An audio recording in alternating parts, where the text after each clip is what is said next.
I pozdrav svima i dobro došli u novi video. Danas ćemo pričati malo o vestima koje su se dešavale ovih dana, šta je trenutno aktuelno. Pokušat ćemo da skapiramo trenutnu situaciju, da u trenutku kada su svi pričali da idemo dole, mi idemo gore, koliko je kripto nepredvidljiv i tako dalje i tako dalje. Dakle, ponavljat ćemo neke stvari iz prošlosti. Ono što mene, što se tiče samog čarta, najviše zanima je ovaj čart. Ovo je jednodnevni čart koji nam pokazuje ono što smo spomenuli, ja mislim i u live-u, da ako se pokaže da je ovo neki low, tako trenutno izgleda, to može da bude izuzetno bullish. Zašto? Zato što ovdje smo imali vrh 1, je li tako, nekih 64, pa smo ovdje imali higher high. Dakle, nova viša cena je bila viša od ove cene, jel te? Pa smo ovdje imali test ove zone i na kraju se ovo pokazalo, 30K se pokazalo kao support, što jeste velika stvar. I odbili smo se visoko gore i otišli smo više nego što smo otišli ovde. Zatim ponovo pad, vrlo brzo se ovo raspalo, uopšte se nije ni zadržalo preko 60, ali ako se ovo pokaže kao da je novi low, to bi moglo da bude jako dobro, što bi onda značilo, ako je to neki trend, da će ovde potencijalno da bude viši high, što znači da možda se desi da probijemo 70. Da li će tako biti? Ja ne znam, ali vidjet ćemo. Svakako, ovo ovdje uopšte nije toliko loše. Dosta ljudi također gleda MACD. Šta vam je MACD? To vam je ovo i ovdje, to je gde možete gledati volume. Dakle, kada smo iznad ovoga, vidite ove zelene barove ovde, znači da ima mnogo više kupovine. Kada smo ispod, mnogo više prodaje. Znači, pogledajte ovde količinu prodaje koja se desila kada smo padali. Pogledajte ovde, suštinski nije bila toliko veća. I sada polako MACD kreće na pozitivnu stranu. E sad, neki traderi kažu, aha, ulazimo u pozitivnu, reversal se očekuje u bilo kom trenutku, samo što, a šta recimo može se desiti? Pa može se desiti da odemo ovde recimo malo na gore da se odmah vratimo, može se desiti da odemo dugačko na gore, tako da te stvari po meni nisu baš predvidive i ti signali nisu previše precizni. Ali svakako vidi se jedno ovde okretanje, vidim je da dosta ljudi više onako kupuje polako, sitno, dosta ljudi ovde već promenilo mišljenje kada su vidjeli da će ovde biti support, tu sam ja malo krenuo s kupovinama, ali sve je to bilo sitno jer nisam bio siguran šta će da se desi. Dalje, apsolutno nisam očekivao ovaj bounce, vi ste vidjeli koliko smo mi pratili berzu, znači konstantno naš čart je izgledao isti kao čart berze. Bukvalno je ovo pratilo i onda berza ide na dole, a mi idemo na gore. Dakle, kao i sve u BTC-u, trend is your friend until the end. Dakle, trend radi sve dok ne prestane da radi i onda se okrene i bude suprotno. Ti neki indikatori mogu da se prate, ali ne treba nikada ništa slepo pratiti u kriptu jer se vrlo brzo okrene. Pogotovo zato što whale-ovi dosta kontrolišu celo tržište. Idemo dalje. Hajde vidimo što se dešava što se tiče vesti. Dakle, Tesla je držala, to manje više znamo, ali je to prošlo neke godinu dana od kako je Tesla kupila BTC. To je promenilo dosta stvari u industriji. Drugi su počeli isto tako da kupuju. Imamo velike, odnosno vlasnike ili ti ljudi koji su na čelu velikih kompanija koji su ili zainteresovani za kupovinu Bitcoina ili ga već imaju. To je čak spomenuo i Tim Cook koji je CEO Apple-a, najvrednije kompanije na planeti. Tako da BTC što se tiče same Tesle čuvali su, prodali su oni odmah na početku praktično 10% za neki profit. Drugi najveći investitor je naravno Michael Saylor koji ima 125.000 Bitcoina, dok Tesla trenutno ima 43.200. Tako da to je zanimljiva stvar. E sada želim da prođem kroz jedan članak gde opet trebate da skapirate da niko ne zna šta će da se desi i ne znam koliko puta to treba da ponovim, ali niko ne zna šta će da se desi. Veliki traderi, iskusni traderi, ljudi koji su u kriptu po 10 godina ne znaju šta će biti sutra, jer su dovoljno iskusni da znaju da stvari mogu da se promene vrlo brzo, iznenada i da sve ono na čartu vrlo često može da ne znači ništa, a nekad može da znači sve. Tako da stvari su nesigurne, zato treba da naučite, jel te, kao i uvek, da plivate u tome. Zašto? Evo, navodimo ovaj članak, koji članak sam po sebi uopšte nije loš. Međutim, članak je izašao 4. februara i piše Winter is coming. Stiže bear market. Bukvalno, evo sad ćemo da pogledamo drugi, treći, ovo je 4. februar, znači ovaj ovde candle je 4. februar, što je vratno izašlo ujutru i bukvalno sutradan, posle članka Winter is Coming, koji je napisao neki ekspert, verovatno bolje znaju od mene, od svih nas, jel te, odmah se desilo sve ovo. Tako da, apsolutno, kripto tržište je nepredvidivo. Sada, članak, kažem, sam po sebi nije toliko loš, kaže da u bear marketu treba jednostavno da se otarasite nekih rizičnih investicija, dollar cost averaging uvek dobar, staking naravno dobar, jer ako se ništa ne dešava, barem da dobijete kamate na to što imate, pa čak i da gubi vrednost neko vreme, svakako će stvar da se okrene pozitivno u jednom trenutku i onda ćete imati više kripta, što se tiče i od stakinga i od dollar cost averaging kupovine.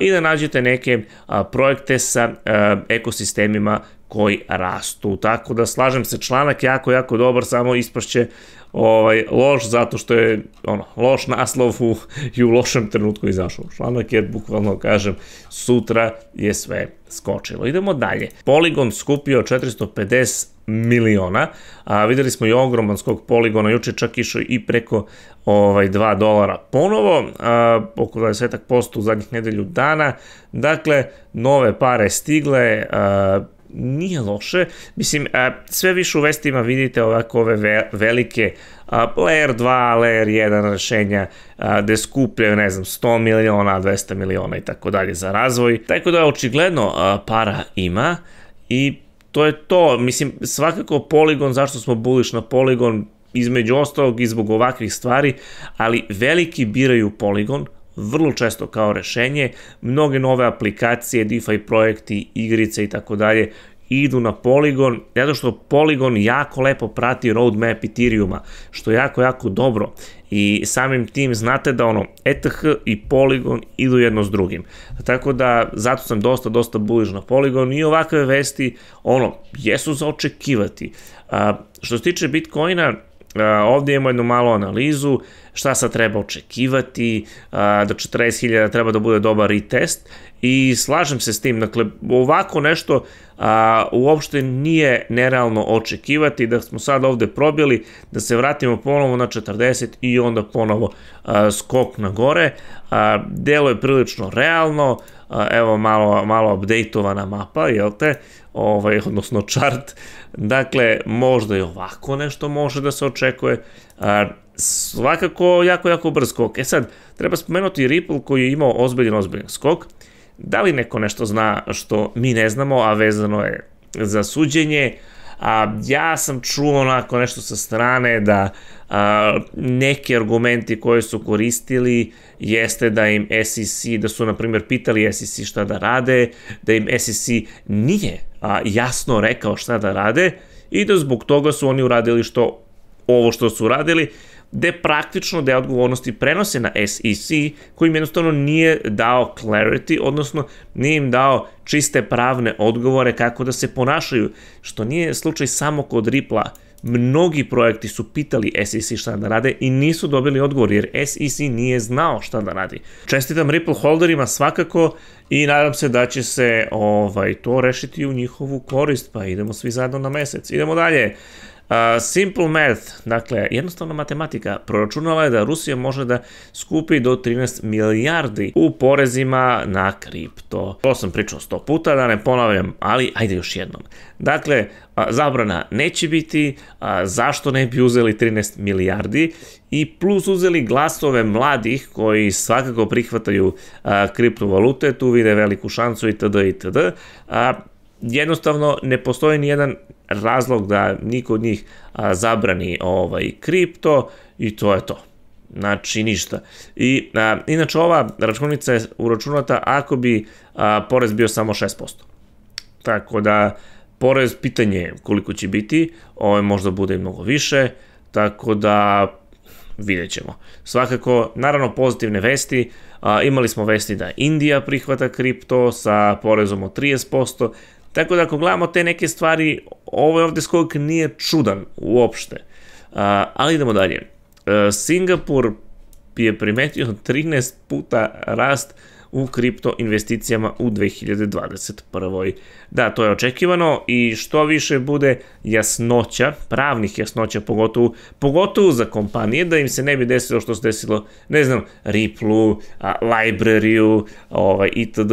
i mnogim drugima koje SEC istražuje, a prethodno im nije objasnio pravila igre, jer prethodno SEC nije ni znao pravila igre i dalje nisu baš sigurni u to, koriste zakone od pre 100 godina itd. koji nisu baš primenjivi na ove nove tehnologije. Tako da, u toj situaciji imate velike probleme. I idemo dalje. Sada imamo novo istraživanje gde kaže četvrtina ljudi će provesti vreme u Metaversu do 2026. Meni to provođenje vremena u nekom fake svetu iskreno lično nije zanimljivo, ali ajde da kažemo, ja sam možda sad već i starija generacija, možda je mlađima ovo zanimljivo da se druže virtualno, ne znam, meni nije, ali svakako verujem da trendovi idu u tom nekom pravcu i da to svakako treba ispratiti. Još je, da kažem, rano šta će se sve tu dešavati, ali vidimo velike investicije idu u tom smeru. Vidimo Facebook šta pokušava, mada više niko ne veruje Facebooku, tako da pitanje je da li će oni uspeti tu da postignu nešto. Svakako para generalno imaju, tako da mogu da guraju pare. A u najgorem slučaju Facebook kad nešto ne zna da napravi, oni kupe nekog ko zna pa reše to, tako da ništa me tu neće čuditi šta će se desiti potencijalno. A svakako da, Metaverse delo je kao da će biti veliki deo naših života u budućnosti. Sada, SoftBank, znači startupi će uspeti da ponude ljudima da kupuju kriptovalute. Zašto? Evo, pa ovo je najzanimljiviji quote iz ovog članka. Dakle, even the established large e-commerce players are finding that when surveying, znači kada čak i ovi veliki lanci, sad da su to banke ili neke kompanije, kada pitaju klijente, veliki procenat njih želi da ima kriptovalute. Dakle, to je sad već deo FOMO. Kripto ima Tesla, kripto ima, ne znam, MicroStrategy, ajde, oni možda nisu toliko bitni, ali eto, čak i Apple ima, mnoge druge kompanije imaju, Visa krenula, Mastercard, PayPal, itd. Metaverse, kao Facebook, velike kompanije ulaze i jednostavno je sada neozbiljno svojim klijentima ne obezbediti uslugu investiranja u kripto. I to je ono što sam pričao pre 3-4 godine, ali dobro, nije bitno. Svakako, sve ovo i dalje jako rano, i dalje mislim da smo u jako ranoj fazi, i dalje mislim da je trenutno jedina prava opasnost za kripto implozija, eksplozija tetera, tako da ništa me drugo ne brine, ni bear market, ni ništa, apsolutno ništa, samo teter. Dakle, ako bude nešto s teterom, odosmo svi dole, ali kažem i to je privremeno, mada će to onako dosta razočarati ljude, ali svakako ja zbog toga sigurno neću izaći. Tako da, eto, to vam je otprilike to što se tiče nekih vesti.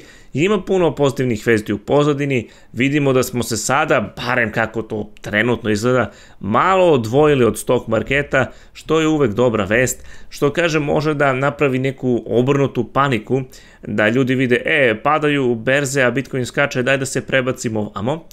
To sam i rekao pre nekoliko klipova, da je vrlo mogući scenario, da u trenutku kada se eventualno desi obrt, da više nismo povezani, odnosno da idemo suprotno, jedno ide dole, mi idemo gore, vrlo lako može se desi da ovi jednostavno krenu da ulažu ovde, zato što je ovo počelo da skače. Tako da u kriptu nikad dosadno. Ostavite like, vaše mišljenje dole, pa se vidimo u sledećem klipu.